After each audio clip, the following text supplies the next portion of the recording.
আল্লাহু আকবার। কাল যদি যুদ্ধের ময়দানে আমি আপনাকে ওখানে গর্দান কেটে দিতাম, আজ হয়তো ইসলাম গ্রহণ করার পরে বাপ্পাটা এইভাবে বসে গল্প করতে পারতাম না। ব্রাদার মিল্লাত ইসলামিয়া, হযরত আবু বকর সিদ্দিক রাদিয়াল্লাহু তাআলা আনহু নবীর উপর কতটা ঈমান ছিল।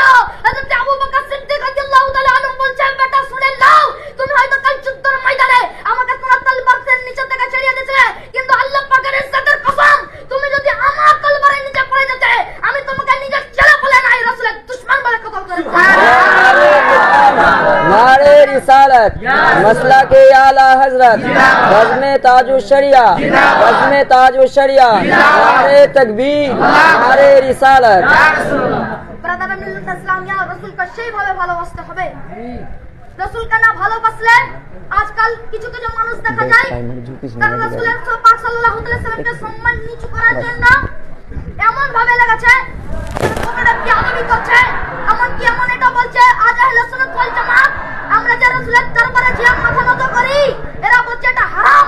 ব্রাদার মিল্লাত ইসলামিয়া, শুনে রেখে দাও, আজ এখানে মাহফিলে যতজন মানুষ আছে আমরা সকল ছাড়াও আজ দুনিয়াতে যতজন মানুষ আছে তাদের পিঠে একটি সিরডাঙ্গা আছে, সেই সিরডাঙ্গাটি প্রদীপ আছে। আমার নবী পাক সাল্লাল্লাহু আলাইহি ওয়াসাল্লামের পিঠে একটি সিরডাঙ্গা আছে, সেই সিরডাঙ্গার ভিতরে একটি প্রদীপ আছে।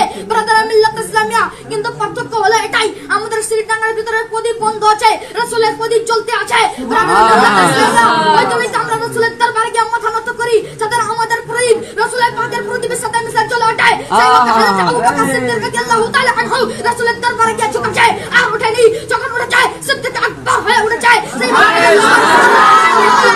রাসূলের দরবারে গিয়েছে আর যখন উঠে ঝুঁকেছে আর ওঠেনি, যখন উঠে যায় ফারুক আযম হয়ে উঠেছে। সেই হযরত রাদিয়াল্লাহু তাআলা আনহু রাসূলের দরবারে গিয়ে ঝুঁকেছে আর ওঠেনি, যখন উঠে যায় উসমান গনি রাদিয়াল্লাহু তাআলা আনহু হয়ে উঠে যায়। সেই হযরত আলী রাদিয়াল্লাহু তাআলা আনহু রাসূলের দরবারে গিয়ে ঝুঁকেছে আর ওঠেনি, যখন উঠে যায় করিমুল্লাহ ওয়াজহুল করিম হয়ে উঠেছে। ব্রাদার মিল্লাত ইসলামিয়া, সেই হযরত আব্দুল কাদের জিলানী রাদিয়াল্লাহু তাআলা আনহু রাসূলের দরবারে ঝুঁকেছে আর ওঠেনি, যখন উঠে যায় গাছে পাক হয়ে উঠেছে। ওই রকম রাদিয়াল্লাহু তাআলা আনহু রাসূলের দরবারে গিয়ে ঝুঁকেছে আর ওঠেনি, যখন উঠে যায় মাইনুদ্দিন চিশতি হয়ে উঠেছে। ওই রকম ভাবে ইমাম আহলে সুন্নাত ইমাম আহমদ রাজা খান বাকালি তাজদা রাসূলের দরবারে গিয়ে ঝুঁকেছে আর ওঠেনি, যখন উঠে যায় মাসলাকে আলা হযরত হয়ে উঠেছে।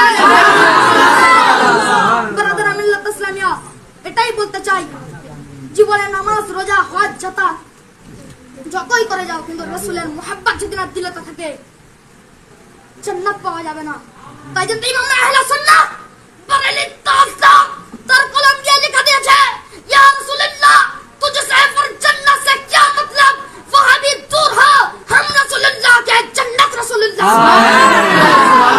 ব্রাদার মিল্লাত ইসলামিয়া, অনেকে ওলামা কেরাম করেছে, টাইম কত সংক্ষিপ্ত, তো এইটুকুই আপনাদের বোঝাতে চাচ্ছি, রাসূলের পাক সাল্লাল্লাহু আলাইহি সাল্লামের মুহাব্বত আমরা যতদিন বেজাজি করে যাব ইনশাআল্লাহ, রাসূলের জন্য গর্দান কাটবো ইনশাআল্লাহ। সবাই